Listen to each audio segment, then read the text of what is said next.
which protected God's people from corrupting influences, both physical and spiritual.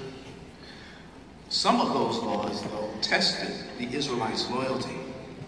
For example, God's law said that if an Israelite became an apostate, he was to be cut off, executed. Now, if that wrongdoer happened to be a family member, that would certainly be a test of loyalty. Likewise, some of Jehovah's commands may test our loyalty. Since the first century, Jehovah has commanded that we stop keeping company with unrepentant wrongdoers. I invite you to turn in your Bibles to 1 Corinthians, the 5th chapter, and note the clear direction in verses 11 to 13. That's 1 Corinthians chapter 5, starting at verse 11. But now I am writing you to stop keeping company with anyone called a brother who is sexually immoral, or a greedy person, or an idolater, or a reviler, or a drunkard, or a extortioner, not even eating with such a man. For what do I have to do with judging those outside? Do you not judge those inside while God judges those outside? Remove the wicked person from among yourselves. Yes, unrepentant wrongdoers are disfellowshipped, and we loyally uphold Jehovah's judgments when we avoid association with the wrongdoer. Now, some in Satan's permissive world may view disfellowshipping as being extreme. However, it is a beneficial arrangement. For by disfellowshipping unrepentant wrongdoers, it helps to keep Jehovah's organization morally clean, and it keeps his name free from reproach. It also protects us from bad associations. And these associations include messages in any form that apostates and others have used to spread wrong ideas. And disfellowshipping the sinner may help him to return to Jehovah. He may realize what he has come to lose: a good relationship with Jehovah and with his people. Rightly then, loyal Christians would not associate with anyone called a brother who is practicing serious sin. To do otherwise would undermine the effectiveness of Jehovah's discipline. And this is true even when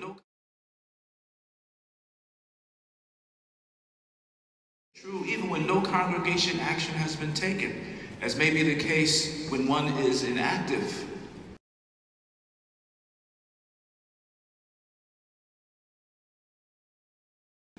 And this can be a real trial when a family member is involved.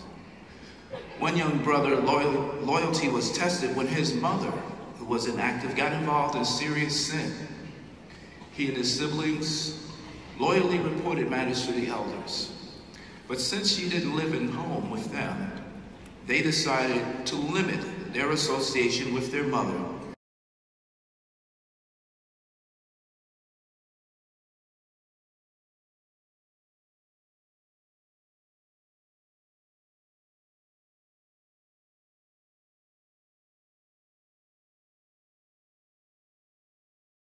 until the elders could handle matters. Quoting the young brother, he said it was the hardest thing they ever did, but they were loyal. We must not allow strong family ties to lead us to compromise loyalty to Jehovah and his organization. In this dramatization that follows, note how loyalty results in a blessing.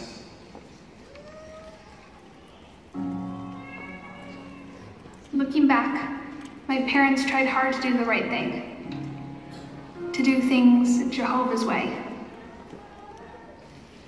But because I didn't have a hatred for what's bad, I couldn't see anything wrong with my choices. This eventually led me to do things I later regretted. I ended up getting disfellowshipped. Sonia Erickson has been disfellowshipped. It crushed my whole family.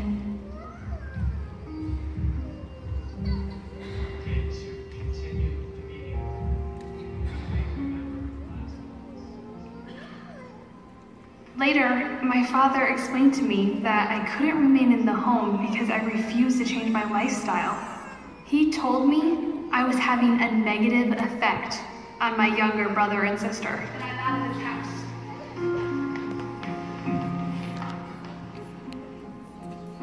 I was determined to do what I wanted. When I left home that day, all I could think about was Eric. I didn't even care that my parents' hearts were breaking.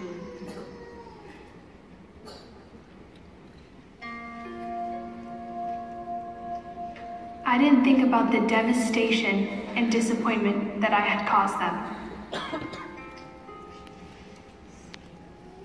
I blamed my parents for my situation. I even blamed Jehovah. My family missed me so much, even after all I had done. What helped them to remain loyal to Jehovah for the many years I was disfellowshipped? It was the Bible account of Aaron. Jehovah directly judged 2 of Aaron's sons and put them to death.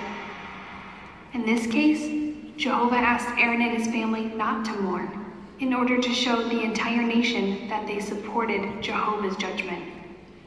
Mom and Dad saw that they needed to be loyal, just like Aaron. They loved me and wanted me to come back to Jehovah.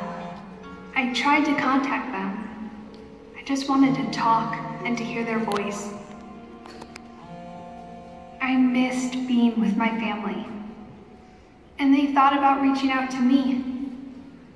But they knew that if they had associated with me, even a little, just to check on me, that small dose of association might have satisfied me. It could have made me think that there was no need to return to Jehovah.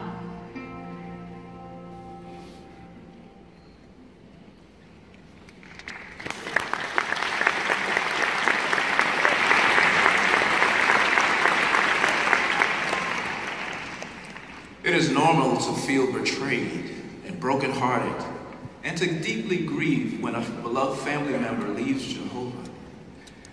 Jehovah understands the feelings of his loyal ones. He knows the pain of losing a family member. Jehovah's reaction to Israel's rebellion gives us insight into how he may have felt when some of his spirit sons joined the devil in rebellion. Regarding his people Israel, the 78th Psalm, verses 40 and 41, says that when they rebelled, they made him feel hurt. They grieved Jehovah. Yet Jehovah is not controlled by sentimentality.